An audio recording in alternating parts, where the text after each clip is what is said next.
करते हैं सरगोदा से हमारे डिस्ट्रिक्ट रिपोर्टर असद अली हैदरी की रिपोर्ट के मुताबिक तहरीक लब्बैक पाकिस्तान जिला सरगोदा के ज़ेर एहतमाम लब्बैक याकसा मार्च निकाला गया, जो आस्ताना आलिया अनवार मुजम्मल चक 47 शमाली से शुरू होकर बारास्ता यूनिवर्सिटी रोड शहीन चौक से होता हुआ सरगोदा प्रेस क्लब के सामने अख्ताम पजीर हुआ।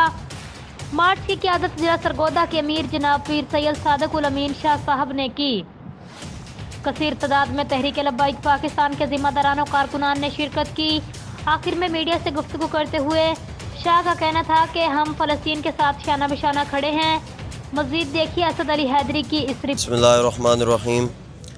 आज तहरीक लब्बैक पाकिस्तान के ये रैली मुनक़िद करने का मकसद था कि सरगोदा से भी आवाज़ बुलंद की जाए कि हम अल्हम्दुलिल्लाह फ़लस्तीनियों के साथ हैं और उनकी हिमायत में खड़े हैं और हर वक्त तैयार हैं, अपने कायदीन के हुक्म के मुंतज़िर हैं। जो ही हमारे कायदीन हुक्म देंगे हम इंशाअल्लाह फ़लस्तीनियों की हिमायत में फ़लस्तीन जाकर इसराइल के सामने खड़े होकर उनसे जनाब मत्था लगाकर टक्कर लेने को तैयार हैं और हर हाल में तैयार हैं, चाहे हमने हत्थे हों या हमारे हाथों में हथियार हों।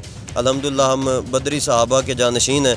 इंशाअल्लाह हम हर हाल में अपने फ़लस्तीनी भाइयों के साथ खड़े हैं और हर मैदान में उनका साथ देने को तैयार हैं इंशाअल्लाह।